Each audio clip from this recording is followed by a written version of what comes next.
When I first pulled this laptop out of its box, I thought that this was some kind of hollow dummy unit just to showcase the shell of the device because it was abnormally light. This is the lightest laptop I've ever had in the studio and has awesome battery life, good performance, and good pricing. So it's the new Asus Zenbook A14. And in this space right now, like that thin, light market of laptops, there's a lot of good options, but they typically have a weight of like 1.2 to maybe 1.3 kilos, especially if you want a bigger battery like this.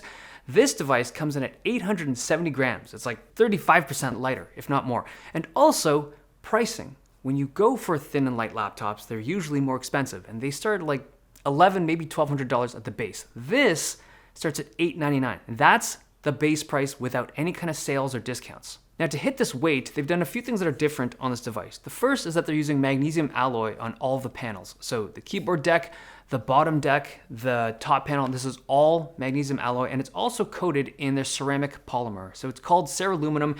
It's almost like polished concrete. This has this stone-like texture to it, and it doesn't hold fingerprints. It's just a very nice looking material. This comes in this gray color that you see here, but it also comes in like a beigey sand colorway that they have.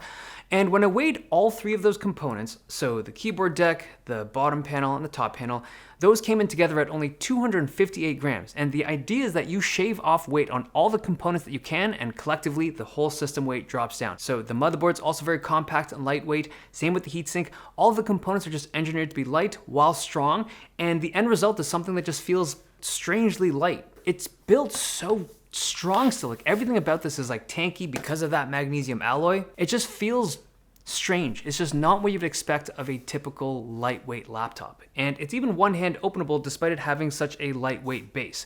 Now, the performance on this machine is quite good. It's the 8-core Snapdragon X Plus chip in the base model, so it's got solid CPU and decent GPU performance. There are Snapdragon X and X Elite configurations available, but I think for the vast majority of normal computing tasks, the base model is going to cut it. Light gaming titles run fine on the X Plus chip that I have here, but I wouldn't push it too hard.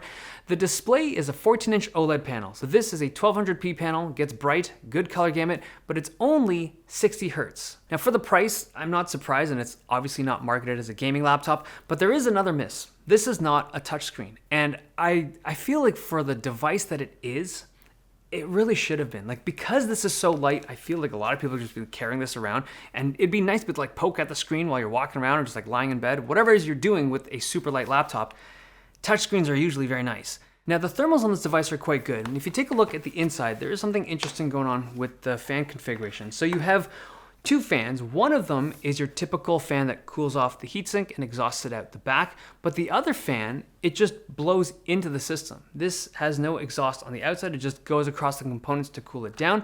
Really quiet fan noise and excellent battery life. We're in that phase of laptop computing where a lot of devices have good battery life, but the Snapdragon chips are particularly good at being energy efficient. The keyboard types nicely, but I feel like I couldn't be super fast on it. And I think it's because there's some kind of fingerprint resistant coating on the keys that does hide the fingerprints, but it just makes it a little bit more slick and slippery out of the box. At least more slick than I would want my keys to be. But overall, I think it's a solid keyboard. The device has a handful of things that I don't love. The big one being that the lack of a touchscreen. I think on a device like this, it really should have it. And the ports. So there's one USB-A on the right, and then there's two USB-C on the left. I like seeing a few more ports on a device like this, but also I wouldn't mind seeing USB-C on both sides. You can just charge left or right, whatever orientation that you want. But overall, I think this device is really good, especially for people that want like a lightweight device. Now, the price of $899.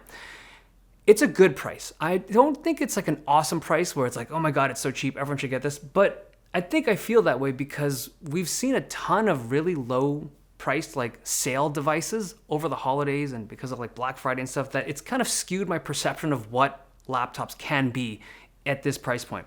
And again, $899 is before any kind of discounts and sales. And I imagine this will go on sale. At least $799, maybe even like $699 at one point. And when it hits that price point, I think this becomes like a shockingly good value because you just get so much, especially if you like a super light device. Okay, there you have it. That's the new Asus Zenbook A14.